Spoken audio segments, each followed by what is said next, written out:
Hey guys, what's up and welcome back to Toe Tags and Metal Reviews, and today we're giving you guys our first impressions of the new releases from Sodom, Heaven Shall Burn, and Shadow of Intent.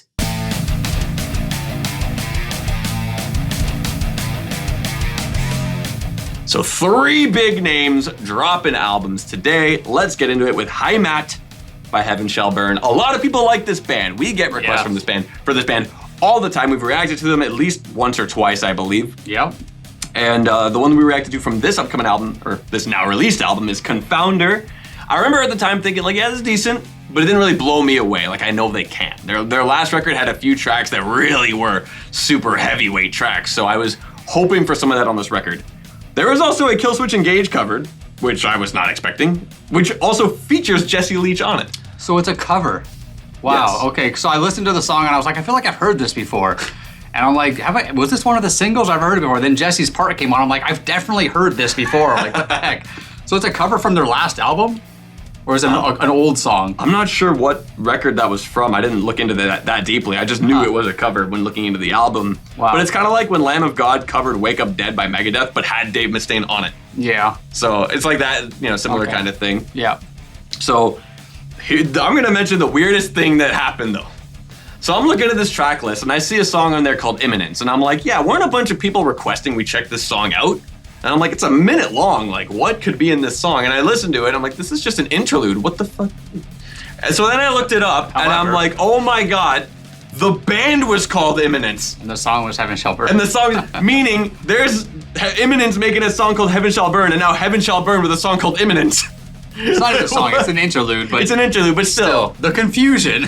The confusion this has caused. When I realized that, I'm like, what? So if I'm Heaven Shall Burn, the band, they probably did this on purpose. Just because they probably know, because that Imminence song is fairly new. It's like a year old. Yeah. From their most recent record. So they probably did that on purpose to do the joke. So that was funny. Anyway, the intro track I thought was gorgeous. I thought it painted the picture very nicely. Ad Arma, which off the top of my head I said, does this translate to war from Latin? It means to arms. It's close enough. But I thought the transition into War is the Father of All was pretty good. And I feel like early on, like, this is the Heaven Shall Burn that I like. Hitting like a truck, just absolute unreal aggression. Mm-hmm. The parts where it hits hard, just super duper great. And I started to like Confounder a little bit more listening to it on the record because I feel like it fits in a little bit better. It's a slightly slower burn than the other tracks from before. And I thought that it fits a lot better in context of the album. And we like to say that a lot when we react to music videos. Like, okay, what do you think of the song? Well, I want to hear it in context of the album because that makes a difference. Yeah. If you check out a single from a band, and let's say the single was the break song of the album, and that's your first impression, let's say that's the first one you checked out, you'd think, well, I don't know about this song, da-da-da. But then you realize, well, if you hear that song in context of the album, it makes way more sense. Mm-hmm. So that's why that's so important. That's why having your impressions of a song just based on a single, and whichever single it is from the record, can only go so far. That changes when the album comes out. It's true. So I also really liked how the bass was coming in through the mix as well. I love in metal music when you can hear the bass a little bit more because it's sometimes hard when you have a guitar tuned to some drop tuning and lots of distortion. Yeah. Kind of meshes in with the bass a little bit. And it does. And it gets a little bit hard to tell. So when you can tell, it's a really good sign of a good mix and a good sound. Yep. So the only kind of issue I started to get though with this album was, in a sense, a little bit of fatigue. I found that as it went, it kind of started to get to a consistency and started spinning the wheels a little bit. Mm-hmm. I was listening to these songs, I'm like, yeah, these are good, but it's kind of more of the same. It didn't really feel like, whoa, here's all this stuff. Just it got to a point where it felt a little bit repetitive. And I also kind of felt that, okay, with how this album's going, 13 tracks doesn't really seem very necessary. Like, I feel like you could have probably just cut some tracks and made this album way more concise. Yeah, perhaps. The outro track is also 3 minutes long. It sounds pretty, but it does not need to be 3 minutes. Yeah, it's just an interlude similar to the first track. I mean, there's 3 interludes on this album, which, I mean, cut those 3 out, you got a 10-track album now. And you're losing like 3, 4, 5, 6, 7 minutes of runtime total. I mean, an intro, an interlude, and a closer like that, that's fine. It's just I felt that the meat in between kind of started to feel a bit repetitive. You could probably pluck a few of those out. Yeah, no, I agree. I kind of feel the same with a lot of the things you said.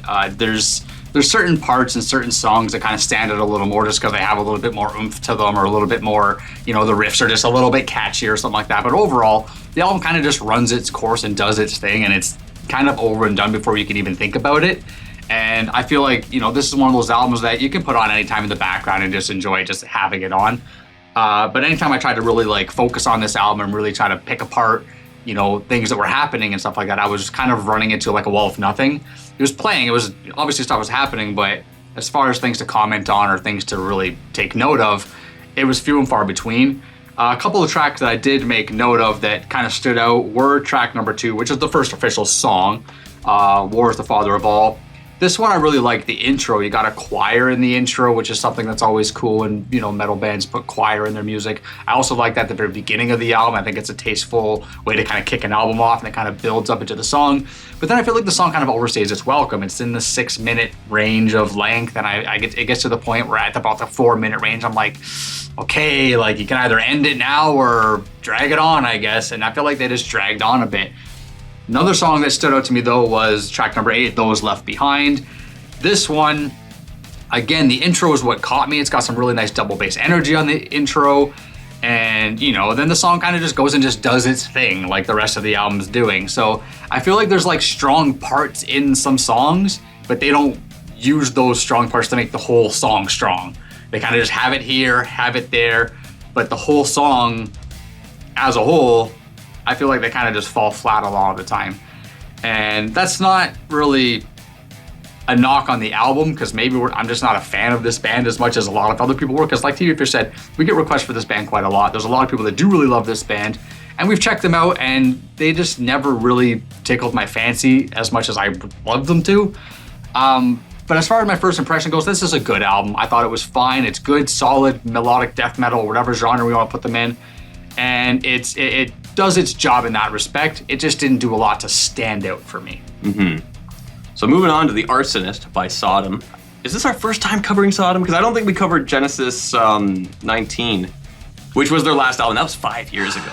So, and I remember that album kind of slipping by. I think that was before we started doing our first impressions, where we covered multiple releases on release day. It is. So we probably didn't cover it at the time, but I'm trying to wonder if we ever did a reaction to Sodom, and I also don't think we did. This might be our first time covering Sodom. Yeah, I feel like it is. And I mean, these guys are one of the OGs. Like, they're from the late 80s. Like, this is an 80s thrash band. Yeah. And they still sound like 80s thrash metal. I remember that last album sounding pretty good too. Like, it was an album that totally kind of slipped by, and I heard some of it and I thought, yeah, this is pretty damn good. Mm-hmm. So, one thing I really liked about this album is the variety in the vocals. There's a lot of different sounds coming out of this guy's mouth, including some that kind of sounded a little bit like Tom Araya. I heard that, yep. You got a song like Trigger Discipline, and it totally, like, you listen to this, it's like you're listening to Slayer. And I thought that was super duper cool, and I thought it was cool that that's not the only thing this album does. Mm-hmm. So that's a cool variety that they have there. Gun Without Groom, that's also a pretty cool one. It's got a mix of the different strong elements throughout the album, with the different vocals, cool grooves happening on the drums that are, not the most straightforward, so there's some interesting stuff there. The energy's there. I thought it would have been a good single. Like, listening to this song, I'm like, oh man, this would have been a great single. I think Trigger Discipline might have been one of the singles as well, which, I mean, that's also a good pick. I do feel like, though, with this album, it's like what you see is definitely what you get.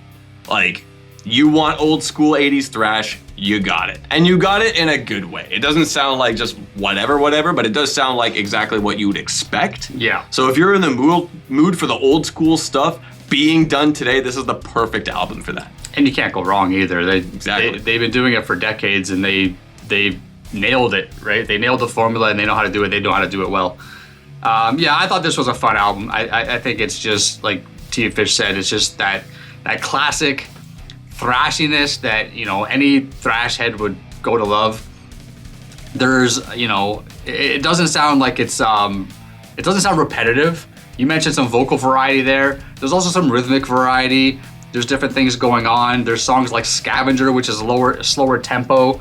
Kind of picks up a bit, but overall it's kind of the mid-tempo track, which kind of changes the pace on the album. You got songs like Trigger Discipline, which you mentioned. It has a little bit more of a hardcore feel to it, which you're getting to, a little bit more of a punky type of vibe, which obviously punk and thrash is their derivative. So that's going to be, something that you're going to hear, but some are just more than others, and that's one example.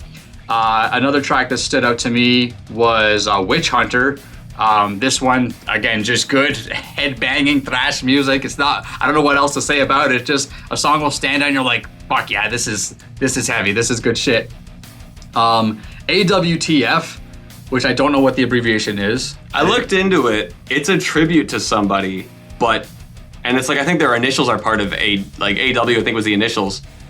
Don't know what TF is supposed to mean. Yeah, I tried to catch in the song if they mentioned it, but I couldn't. They literally just say AWTF. Yeah, I don't heard actually that. say the phrase. I looked into the lyrics and I didn't find it there. And I think Witch Hunter was also a tribute to somebody as well. I think a former drummer of the band, I think. So AWTF was one of the highlight songs for me on the album, despite not knowing what the abbreviation is. I just really like the double bass grooves on there. It has some of the catchiest riffs on the album, in my opinion.